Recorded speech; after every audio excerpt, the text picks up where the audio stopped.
Dalton's law भी हमने बीच में थोड़ा सा और देखा था। उसी से रिलेटेड डाल्टन्स लॉ की एक बात और है जो हमारे यहां पे यूज होगी। क्या है देखते हैं। डाल्टन्स लॉ ने एक रिलेशन, एक फॉर्मूला दिया था। क्या कि पार्शियल प्रेशर ऑफ गैस यानी vapour is equal to mole fraction in vapour phase. बच्चों अभी हमने जो मोल फ्रैक्शन पढ़ा था पहले, XA एंड XB, वो लिक्विड सॉल्यूशन में था। कहां था वो? लिक्विड सॉल्यूशन में था। तो लिक्विड इवोपरेट हुआ, वेपर्स बनी। तो वेपर फेज में अब जो वेपर्स बन गई हैं, उस वेपर्स में जो A और B का मोल फ्रैक्शन होगा उसे डिनोट कर रहे हैं Y से। और वेपर्स की जब स्टडी करते हैं, जब गैस की स्टडी करते हैं, तो फिर हम डाल्टन्स लॉ को लाना पड़ता है। क्योंकि राउल्ट्स लॉ, देखो बच्चों अच्छे से सुनना, राउल्ट्स लॉ जो हम पढ़ रहे हैं वो लिक्विड सॉल्यूशन के लिए पढ़ रहे हैं। ठीक है, तो जब आप लिक्विड की बात कर रहे थे तो मोल फ्रैक्शन XA और XB से डिनोट किया था। अब वो लिक्विड इवोपरेट हो गया, वेपर्स बन गई, गैस फॉर्म हो गया। तो अब राउल्ट्स लॉ हम यहां यूज नहीं कर पाएंगे, इसलिए हमको डाल्टन्स लॉ का यूज करना पड़ेगा।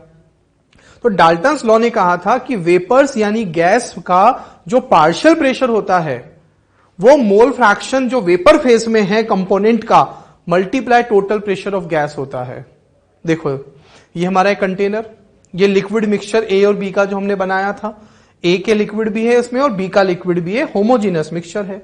तो बच्चों इस लिक्विड सॉल्यूशन में A और B का जो मोल फ्रैक्शन है वो है XA और XB। क्या है वो? XA और XB, और दोनों का सम इक्वल टू 1 होता है। तो लिक्विड सॉल्यूशन में मोल फ्रैक्शन होता है XA और XB। अब बच्चों यहां लिक्विड ने वेपर्स फॉर्म कर दिए, तो इस वेपर फेज में जो A और B का मोल फ्रैक्शन है इस वेपर फेज में, इस वेपर मिक्सचर में, उसे डिनोट कर रहे हैं बच्चों YA एंड YB से। और मोल फ्रैक्शन है तो मोल फ्रैक्शन का सम तो इक्वल टू 1 होता ही है, वो तो इक्वल टू 1 ही होगा। तो बहुत अच्छे से ध्यान रखो बच्चों, ये बहुत इंपॉर्टेंट है, इसके क्वेश्चंस बहुत पूछे जाते हैं। अगर आपने क्वेश्चन में अच्छे से नहीं पढ़ा कि किसका मोल फ्रैक्शन है और किसका पूछा है तो गड़बड़ हो जाएगा। तो आपको बहुत अच्छे से अंडरलाइन करना होगा क्वेश्चन में कि वेपर फेज की बात हो रही है या लिक्विड फेज की बात हो रही है। अगर लिक्विड फेज यानी लिक्विड सॉल्यूशन की बात हो रही है तो XA एंड XB, और अगर वेपर फेज की बात हो रही है तो अंडरलाइन करके क्वेश्चन में देखना होगा YA एंड YB। क्लियर है? तो अब इस फॉर्मूले का यूज करेंगे वेपर फेज में मोल फ्रैक्शन कैसे निकाला जाता है। तो बच्चों पार्शियल प्रेशर ऑफ गैस को मैं डिनोट कर देता हूं P से और मोल फ्रैक्शन वेपर फेज को Y से। तो बच्चों देखो क्या हुआ, ये हुआ कैसे? PA, अगर आप इस वेपर फेज में A की बात कर रहे हो, अगर आपको इस वेपर फेज में A का पार्शियल वेपर प्रेशर लिखना है, किसका? A का पार्शियल वेपर प्रेशर लिखना है, तो इक्वल टू क्या हो जाएगा? YA into P total. इस पूरे वेपर फेज का जो टोटल वेपर प्रेशर होगा दैट इज PT। तो PA equals to YA into PT। ठीक है, अब PA हम जानते हैं कि जो PA होता है राउल्ट्स लॉ के अकॉर्डिंग जो लिक्विड का PA होता है वो XA P0A होता है XA P0A। तो यहां डाल्टन्स लॉ और राउल्ट्स लॉ को हमने कंबाइंड कर दिया। क्या कर दिया? कंबाइंड कर दिया। PA की जगह P0A XA पुट कर दिया, तो मेरे पास YA इज इक्वल्स टू आ गया ये। अब ये रिलेशन बच्चों आप लोग डायरेक्ट लर्न करोगे। क्या करोगे? Direct learn, which is very important. क्या है YA?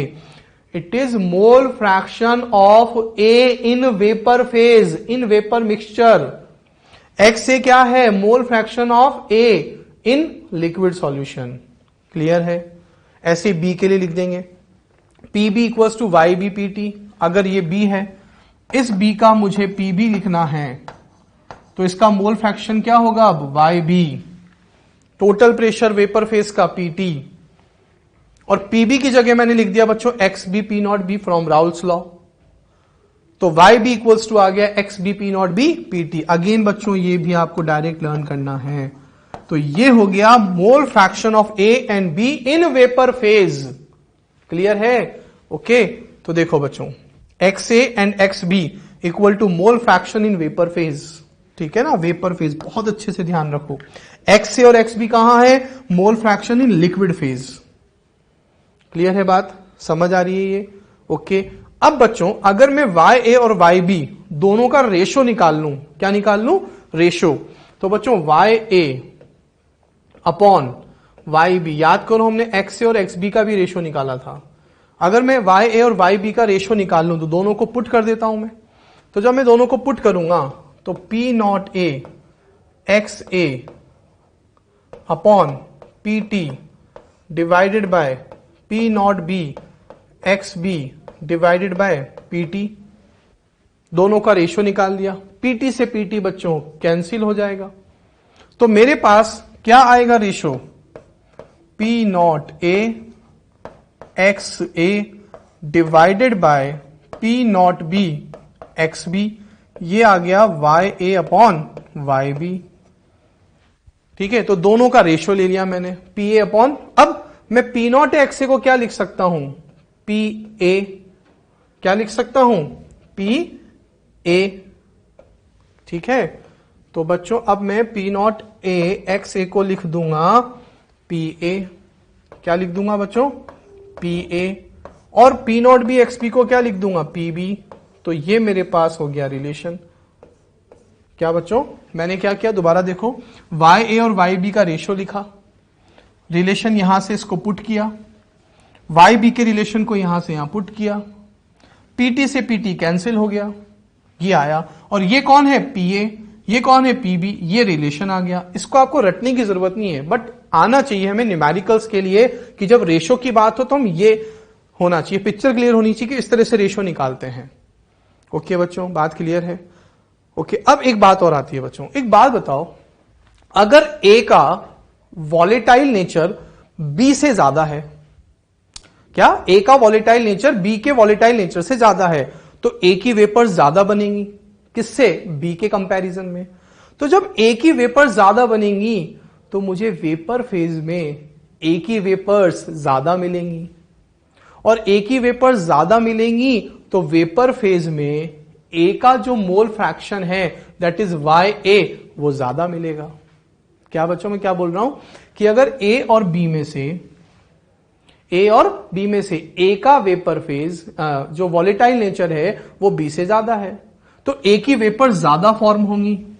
ए की वेपर ज्यादा फॉर्म होंगी तो मुझे ए का जो मोल फ्रैक्शन है वेपर फेज में वो बी के कंपैरिजन में ज्यादा मिलेगा। ऐसे वाई से वर्सा, अगर बी ज्यादा वॉलेटाइल है ए के कंपैरिजन में तो बी की वेपर ज्यादा मिलेंगी, वेपर ज्यादा बनेंगी तो वेपर फेज में बी का मोल फ्रैक्शन मतलब वाई बी ए से ज्यादा होगा। तो जिसकी वॉलेटाइल नेचर ज्यादा उसकी वेपर ज्यादा, तो वेपर फेज में उसका मोल फ्रैक्शन ज्यादा होगा। इसे एक साइंटिस्ट ने रूल नाम दे दिया जिसे कहते हैं बच्चों कॉनो-वैलोव्स रूल। क्या कहते हैं? Konovalov's rule. ये वही रूल है जो मैंने आपको समझाया, पढ़ो। The vapour phase is richer, the vapour phase, ये वाला vapour phase is richer in more volatile component than the less volatile component. आ गई ना बात? जो ज्यादा वॉलेटाइल होगा उसका वेपर ज्यादा बनेगा, वेपर ज्यादा बनेगा तो वेपर्स में उसका मोल फ्रैक्शन ज्यादा होगा। किससे? दूसरे वाले से, यानी लेस वाले से। बात समझ आ रही है? तो मैं बोल सकता हूं, क्या बच्चों, क्या बोल सकता हूं कि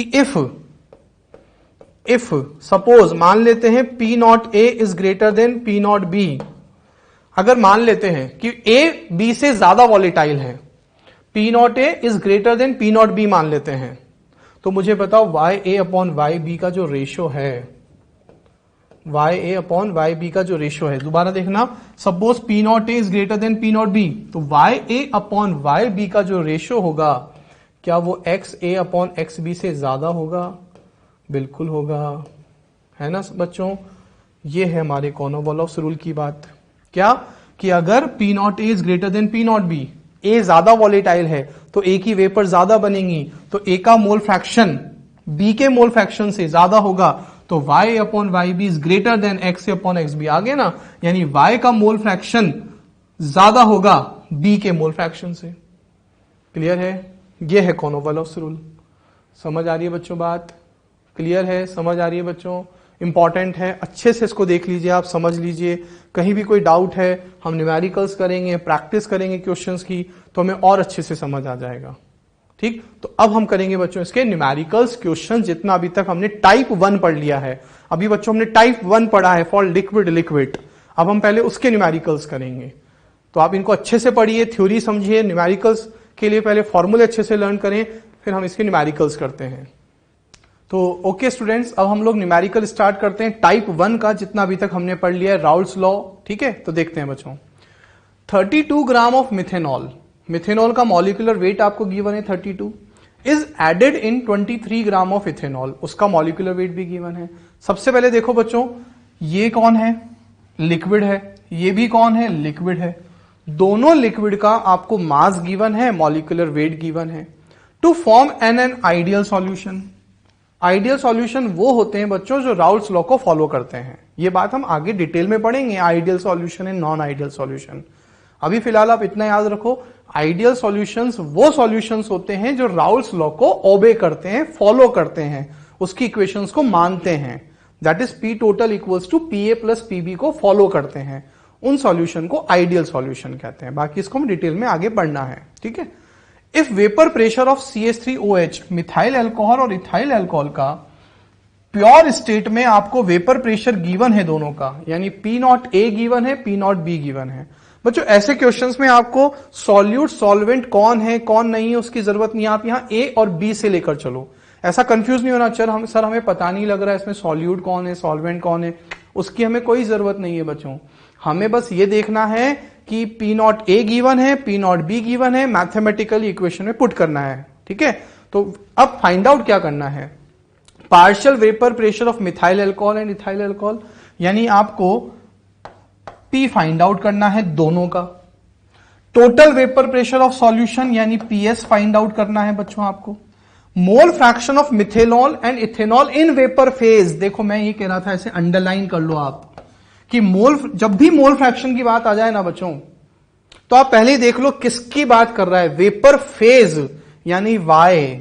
ये जिस तरह से मैं बता रहा हूं ना बच्चों आपको, जब भी आप क्वेश्चन करो आप इस तरह से लिख लो पहले क्या गिवन है और क्या पूछा है। देखो मैंने लिख लिया, सबसे पहले मिथेनॉल, मिथेनॉल को मैंने ए मान लिया है ना, मैंने कहा ना आपको सॉल्यूट सॉल्वेंट से मतलब नहीं, आप ए और बी लेकर चलो। मैंने मिथेनॉल को ए लिख दिया, मिथेनॉल का मास मुझे क्वेश्चन में गिवन है। ऐसे बड़े क्वेश्चन में हमेशा गिवन वैल्यूज पहले हमें देख लेनी चाहिए क्या क्या गिवन है, उसके बाद पिक्चर क्लियर हो जाती है फॉर्मूला कौन सा यूज करना है और उसमें क्या क्या वैल्यू गिवन है। मोल्स, मोल्स इक्वल्स टू होता है गिवन मास अपॉन मोलर मास।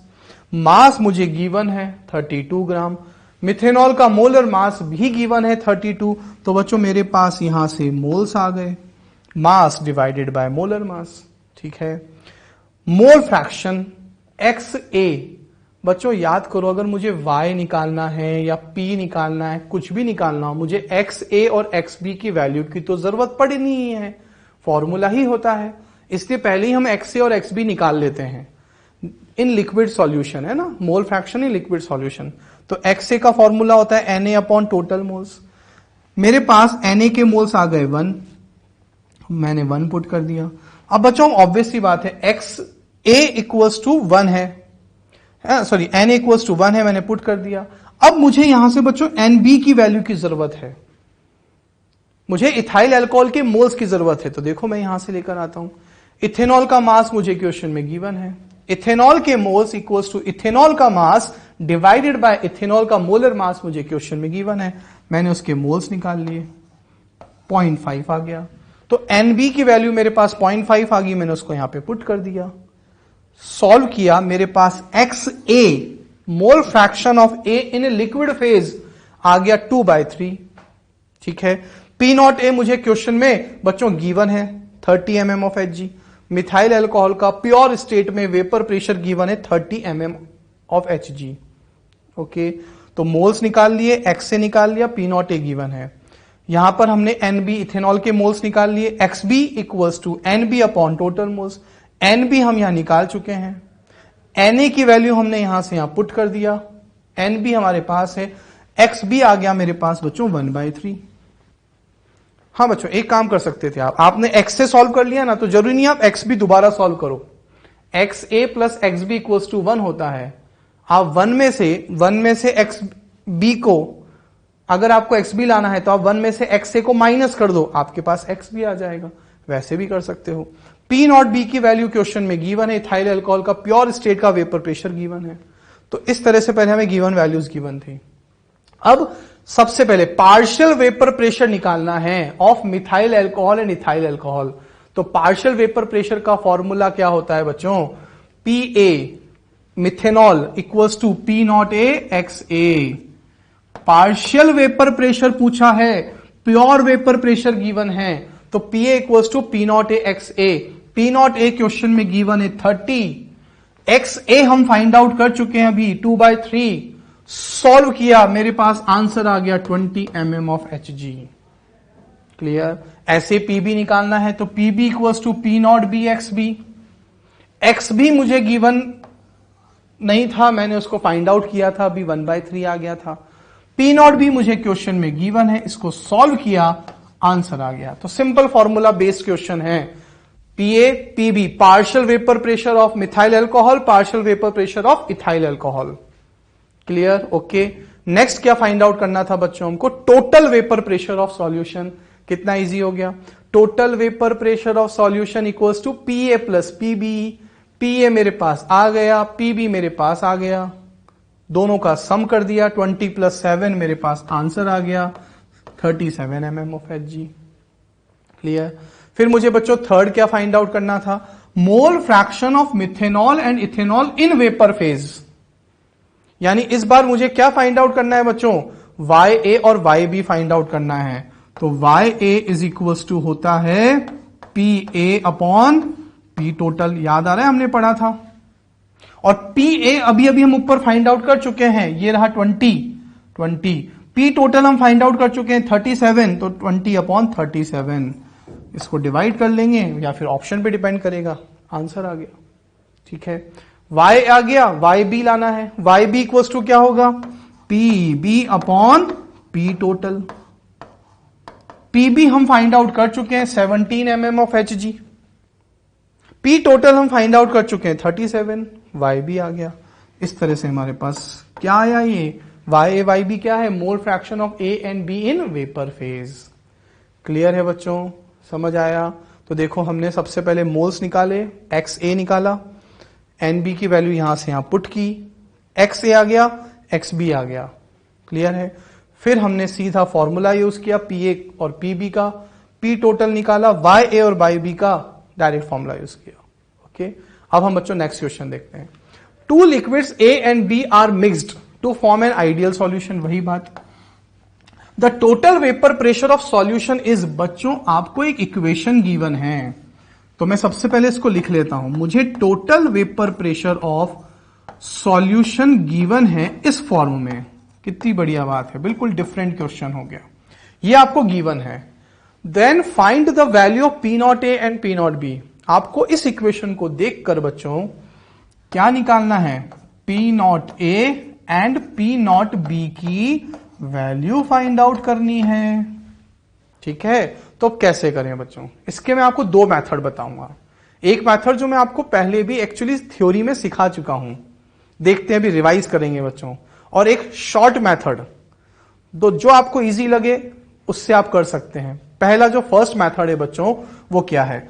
जो मुझे ये इक्वेशन गिवन है, पहले मैं ऐसी इक्वेशन फॉर्म करता हूं, फिर गिवन इस इक्वेशन को जो इक्वेशन में फॉर्म करूंगा दोनों को कंपेयर कर लेंगे। तो बच्चों ऐसी इक्वेशन बनाना मैंने आपको सिखाया था जब राउल्स लॉ का हमारे पास मेन फॉर्मूला आया था। पर चलो हम एक बार दोबारा देख लेते हैं, भूल गए होंगे आप लोग। तो P टोटल इक्वल्स टू, हम जानते हैं P not A x A plus P not B x B होता है। ठीक है, मैं क्या कर रहा हूं? मैं ऐसी इक्वेशन बना रहा हूं, फिर दोनों को कंपेयर करेंगे। अब इस क्वेश्चन में मुझे एक्स बी रखना है, इसमें कहीं भी एक्स ए नहीं है, गिवन इक्वेशन में एक्स ए नहीं है, तो मुझे इस राउल्स लॉ में से एक्स ए हटाना है। बताओ मैंने कैसे हटाया था एक्स ए को?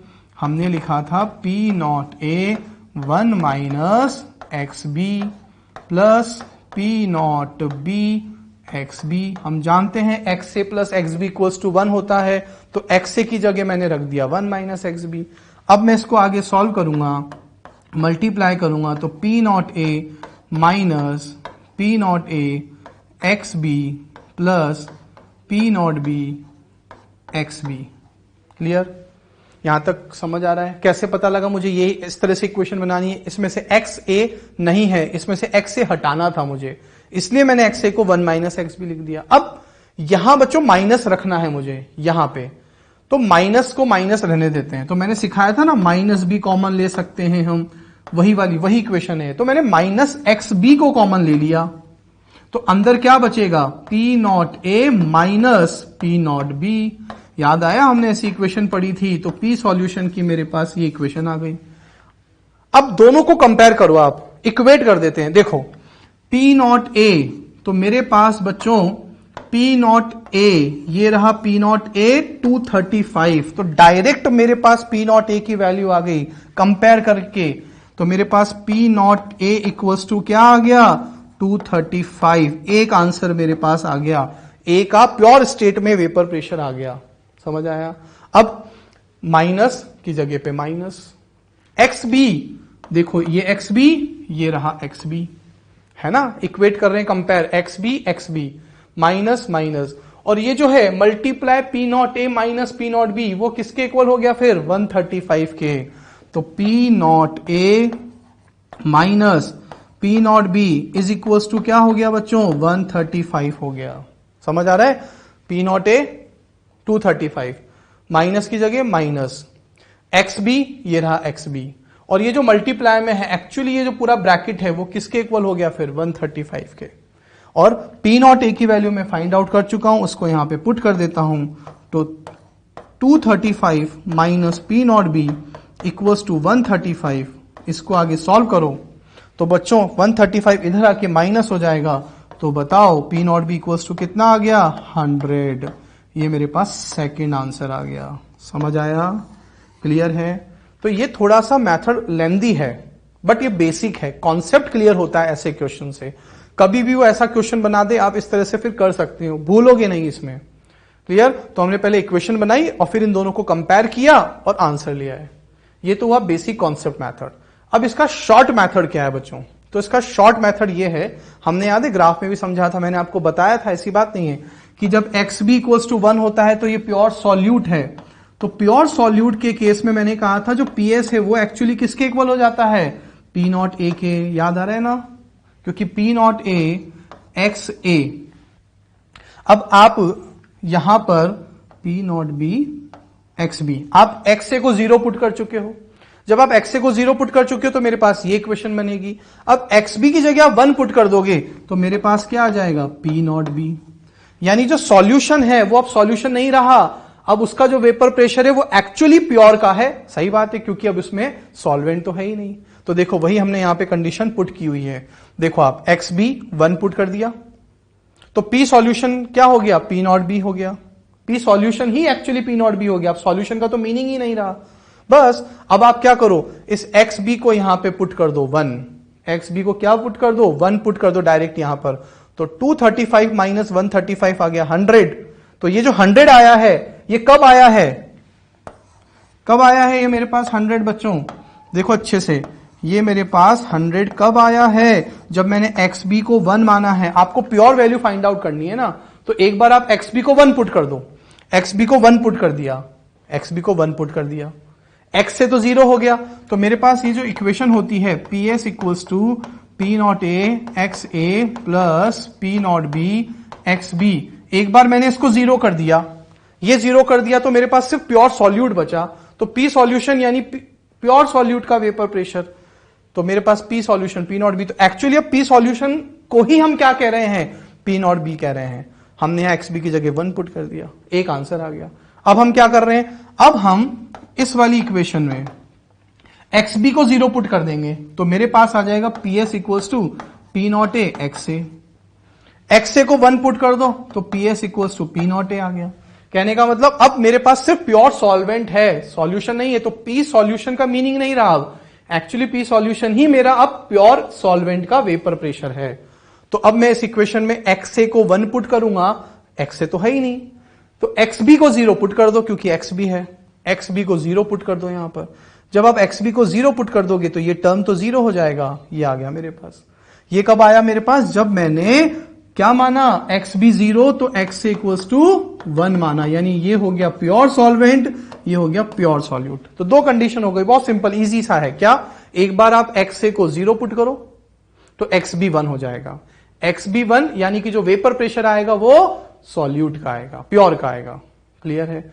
अब एक बार आप XB को 0 पुट कर दो, ठीक है, तो XA इक्वल्स टू 1 आ जाएगा। अब मेरे पास जो वेपर प्रेशर आएगा वो प्योर सॉल्वेंट का आएगा। बस दो कंडीशन करनी है अलग अलग, शॉर्ट डायरेक्ट आ जाएगा। तो आपको जो इजी लगे मेथड, जो मैंने ये बताया आपको, बेसिक इक्वेशन बना के, अगर ये अच्छा लगता है इस तरह से करो, और अदरवाइज आप इस तरह से शॉर्ट ये भी कर सकते हो। दो मेथड हो गए इस टाइप के क्वेश्चन को करने का। क्लियर? ओके बच्चों, अब हम नेक्स्ट क्वेश्चन देखते हैं। Two liquid A and B are mixed to form an ideal solution. वही बात, if 1 mole of A and 4 moles of B are mixed, then the total vapor pressure of solution becomes 540 mm of Hg। पहले condition में A के मोल given है, B के मोल given है, total vapour pressure given है, ठीक है। If 1 moles of B is further added, अब सेकंड केस हो गया, पहले वाले में ही आप B के 1 मोल और ऐड कर दो तो total vapour pressure of solution increases by 8 mm of Hg। पहले के वेपर प्रेशर में 8 mm Hg वेपर प्रेशर और बढ़ जाता है। कब? जब B के 1 मोल और ऐड कर देते हैं। Then find the value of P0A and P0B। तो देखो बच्चों, सबसे पहला केस, मुझे A के मोल गिवन है, मुझे B के मोल गिवन है, तो XA इक्वल्स टू क्या होता है? A के moles upon total moles. A के मोल्स 1 है और टोटल मोल्स 1 + 4 यानी 5। XA की वैल्यू आ गई। XB इक्वल्स टू क्या होता है? बहुत इजी क्वेश्चन है बच्चों, फॉर्मूला बेस्ड। हाँ, थोड़ा सा लेंथी है बट इजी है। XB इक्वल्स टू क्या होता है? B के मोल्स अपॉन टोटल मोल्स, 4 + 1 5। तो XA आ गया, XB आ गया। अब हम जानते हैं P total equals to XA P0A plus XB P0B होता है, राउल्स लॉ की मेन इक्वेशन। XA की वैल्यू मैंने पुट कर दी 1/5, P0A मुझे नहीं पता है। XB की वैल्यू पुट कर दी 4/5, P0B की वैल्यू मुझे नहीं पता है। टोटल वेपर प्रेशर क्वेश्चन में गिवन है 540, मैंने यहां पे पुट कर दिया 540। पहली इक्वेशन आ गई। अब इसको मैंने क्या किया? देखो बच्चों, मैंने इसको कैसे सॉल्व किया? 540 यहां से 1/5 को कॉमन ले सकता हूं, हाँ। तो जब मैंने 1/5 को यहां से कॉमन लिया तो मेरे पास बचा P0A प्लस 4 P0B। इस 5 को इधर ले गए। देखो क्या किया? XA XB फाइंड आउट किया। इक्वेशन होती है XA की वैल्यू पुट कर दी, XB की वैल्यू पुट कर दी। P टोटल क्वेश्चन में गिवन था, यहां से 1/5 को कॉमन ले लिया, इस तरह से 5 को इधर मल्टीप्लाई कर दिया। 540 मल्टीप्लाई 5 कितना आएगा? 2700। 5 को इससे मल्टीप्लाई किया, ये आया, ये मेरे पास बचा। ये पहली इक्वेशन बन गई, ठीक है। अब सेकंड जो केस है, उस सेकंड केस की एक इक्वेशन और बनाते हैं अब हम, ठीक है। कैसे? देखो, अब मुझे A के मोल्स तो उतने ही गिवन है, A के मोल्स में उसने कोई चेंज नहीं किया, लेकिन B में उसने क्या किया? 1 मोल और मिला दिया। पहले B के मोल कितने थे? 4, उसमें 1 मोल और ऐड कर दिया तो B के टोटल मोल कितने हो गए? 5। तो बस B के मोल चेंज होते ही सारा का सारा खेल बदल जाएगा। कैसे? देखते हैं। XA, A के मोल्स 1 अपॉन टोटल मोल्स 5 + 1 6 यानी 6। ये मेरे पास XA की वैल्यू आ गई। XB कैसे आएगा? B के moles upon total moles, B के मोल्स है 5, टोटल मोल्स 5 + 1 6, XB आ गया। क्लियर है यहां तक? अब उसने कहा था जो वेपर प्रेशर है इंक्रीजेज बाय 8 mm Hg। पहले वेपर प्रेशर 540 था, 1 मोल B का ऐड किया तो वेपर प्रेशर 8 mm Hg से इंक्रीज हो गया, तो 540 में 8 और ऐड हो गया, तो total vapour pressure now becomes 548। अब वापस से इक्वेशन यूज करते हैं ये वाली हम। पी टोटल मेरे पास नया वाला कितना हो गया 548, एक्स ए की वैल्यू हो गई 1/6, एक्स बी की वैल्यू हो गई 5/6। फिर वही बात बच्चों, यहां से हमने 1/6 को क्या ले लिया, कॉमन ले लिया, तो मेरे पास क्या बचा P not A plus 5 P not be, 1/6 को कॉमन ले लिया। और ये 6 को जब मैं इधर ले जाऊंगा मल्टीप्लाई करूंगा तो 548 इंटू 6 आएगा 3288 और ये एज इट इज बच जाएगा। तो मेरे पास बच्चों टोटल कितनी इक्वेशन आ गई, 2 इक्वेशन आ गई, P not A plus 5 P B not equal to 3288। तो देखो मैंने इसको कैसे सॉल्व करना है, अब P not A plus 4 P not B equal to 2700, ये मेरे पास थी इक्वेशन 1। इक्वेशन 2 मेरे पास ये रही, P not A plus 5 P not B equals to 3288, ये मेरे पास सेकेंड इक्वेशन आ गई। अब आप समझ गए होंगे कैसे सॉल्व करना है। इन दोनों को सॉल्व कर लेते हैं कैसे, इक्वेशन 2 माइनस इक्वेशन 1 करते हैं बच्चों। क्या, इक्वेशन 2 माइनस इक्वेशन 1। तो बच्चों बताओ मुझे क्या मिलेगा, इक्वेशन 2 माइनस इक्वेशन 1 करूंगा तो पी नॉट ए से पी नॉट ए कट जाएगा, 5 P not be minus 4 P not be कितना आएगा P not be. Equation 2 minus equation 1, P not a से पी नॉट ए कट गया, 5 P not be minus 4 P not be कितना आएगा P not be. और आप 3288 minus 2700 करोगे, 3288 minus 2700 करोगे तो कितना आएगा बच्चों 588 mmHg। तो एक आंसर मेरे पास ये आ गया। आया समझ। तो 2 इक्वेशन बनाई हमने, इक्वेशन 2 माइनस इक्वेशन 1 किया, 5 minus 4 1 P not be, this minus this 588 mmHg। अब क्या करें, एक वैल्यू आ गई, इस पी नॉट बी की वैल्यू को आप इन दोनों में से किसी भी इक्वेशन में पुट कर दो, पी नॉट बी की वैल्यू को आप इन दोनों में से किसी भी इक्वेशन में पुट कर दो, पी नॉट ए की वैल्यू आ जाएगी। तो जैसे सपोज मैं इस पी नॉट बी की वैल्यू को फर्स्ट इक्वेशन में पुट कर रहा हूं, किस में पुट कर रहा हूं, फर्स्ट इक्वेशन में पुट कर रहा हूं बच्चों में। तो P not A plus 4 588 equals to 2700। बस अब आप यहां से सॉल्व करो, आपके पास पी नॉट ए की वैल्यू आ जाएगी 348। इस तरह से हम इसको सॉल्व करेंगे। आप इसमें भी पुट कर सकते हो पी नॉट बी की वैल्यू को, आंसर यही आएगा। क्लियर है, बहुत अच्छा क्वेश्चन है, लेंथी है बट कॉन्सेप्ट क्लियर करते हैं ऐसे क्वेश्चंस हमारे। ओके समझ आया। तो देखो हमने पहले इस तरह से सॉल्व किया, फर्स्ट इक्वेशन बनाई, फिर हमने सेकंड इक्वेशन बनाई, दोनों को माइनस किया, हमारे पास ये फाइनल आंसर्स आ गए। क्लियर, समझ आ रहा है बच्चों, इजी है, प्रैक्टिस करनी है अच्छे से हमें क्वेश्चंस की। अब हम नेक्स्ट क्वेश्चन देखते हैं। A solution has 2 liquids A and B and vapor pressure of A and B in pure state are P naught A equals to 80 atm, P naught B equals to 120 atm। Simple, P naught A और P naught B की value given है। Find out mole fraction of A in vapour phase. आ गई ना बच्चों कई बात, underline कर लो इसको, ये अंडरलाइन करना सीख जाओ आप, क्या गिवन है, क्या पूछा जा रहा है। तो आपसे बच्चों मोल फ्रैक्शन किस में पूछा जा रहा है, वेपर फेज में, यानी YA और YB की बात हो रही है। तो उसने आपसे YA पूछा है। If initially equal moles of A and B are taken, उसने क्या कहा है बच्चों कि A और B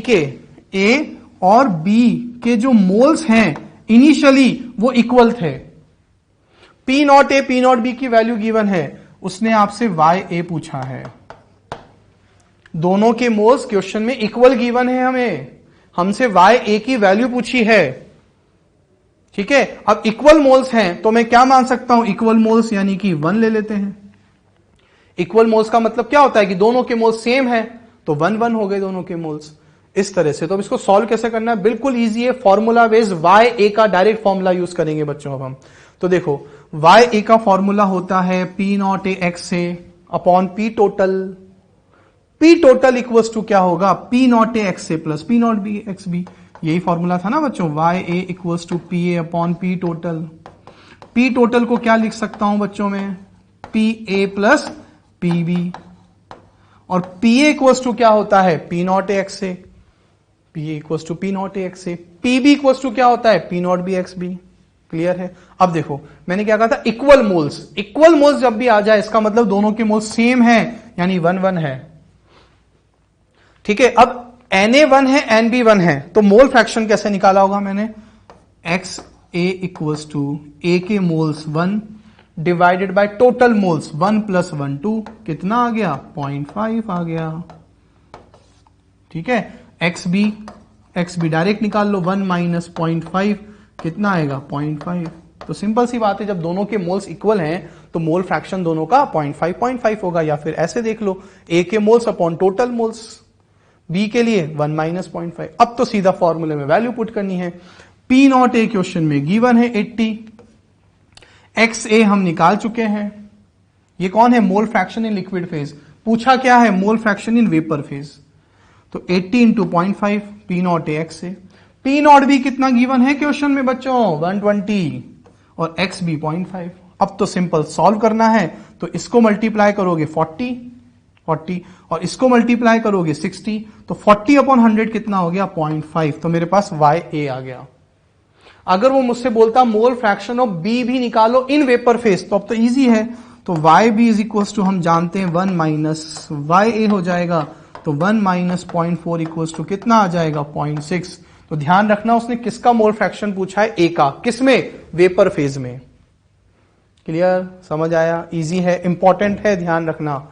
अब हम ऐसा ही क्वेश्चन और देखते हैं, ratio of vapour pressure of A and B in pure state. देखो आपको P0 A upon P0 B की वैल्यू गिवन है बच्चों क्वेश्चन में कितनी 1/2। Ratio of moles of A and B, A and B के रेशियो भी दिया है मोल्स का कितना बच्चों 1/2। Find out mole fraction of A in vapour phase. देख लो बच्चों, उसी क्वेश्चन की प्रैक्टिस करवा रहा हूं मैं आपको अच्छे से, क्योंकि ये बहुत इंपॉर्टेंट है। उसने आपसे वापस क्या पूछा है, YA पूछा है। अच्छे से ध्यान रखो बच्चों, P0 A P0 B का रेशियो गिवन है, Na अपॉन NB गिवन है, YA पूछा है, A का मोल फ्रैक्शन वेपर फेज में पूछा है, ये गिवन है हमको। तो कैसे सॉल्व करेंगे, वही डायरेक्ट फॉर्मूला यूज करेंगे बच्चों, सेम है। YA इक्वल्स टू, ये फॉर्मूला हमने पढ़ा था, XA इक्वल्स टू, मेरे पास A के मोल्स कितने हैं, देखो बच्चों A और B का मोल्स कितना गिवन था मुझे, रेशियो में गिवन था 1/2। तो A के मोल्स हो गए 1, B के मोल्स कितने हैं 2, तो A के मोल्स 1 अपॉन टोटल मोल्स क्या होगा 1 प्लस 2, तो आ गया 1/3। अब X से 1/3 आ गया, तो XB कैसे लाऊंगा मैं, 1 माइनस 1/3, दैट इज 2/3। समझ आ रहा है, A के मोल्स 1, B के मोल्स 2, पुट किया, XA आ गया, XB आ गया। अब तो बहुत ही इजी हो गया बच्चों, सिंपल फॉर्मूले में पुट करना है। अच्छा, P0 A upon P0 B कितना गिवन है, ये भी मुझे क्वेश्चन में 1/2। तो P0 A गिवन है 1 और P0 B गिवन है कितना 2, हाँ या ना, हाँ।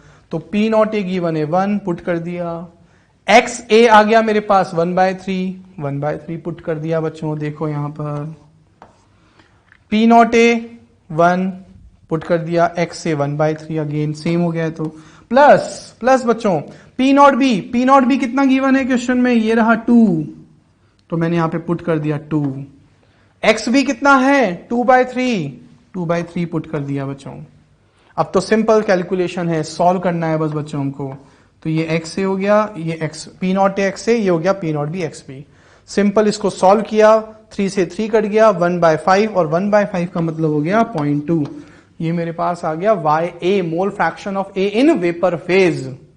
अच्छा, वो ऐसा भी बोल सकता है mole fraction of A in vapour composition, in vapour mixture, कुछ भी हो। वेपर वर्ड अगर आ गया ना आगे, यहां अगर ये वेपर वर्ड उसने बोल दिया, इसका मतलब YA YB की बात कर रहा है। अगर मुझे YB निकालना है, सपोज पूछा नहीं है, लेकिन अगर निकालना हो तो बहुत इजी है, 1 माइनस YA, तो 1 माइनस 0.2, बताओ कितना आ जाएगा 0.8। क्लियर है, समझ आ रहा है यहां तक, इजी है। अच्छे से प्रैक्टिस करो इनकी, कोई दिक्कत नहीं है, आराम से करोगे, प्रैक्टिस करोगे, फॉर्मूले से को अच्छे से लर्न करोगे तो कोई टेंशन नहीं होगी। और ये सारा आप अच्छे से कॉपी करते चलिए, अच्छे से प्रैक्टिस करते चलिए। ओके बच्चों, क्लियर है।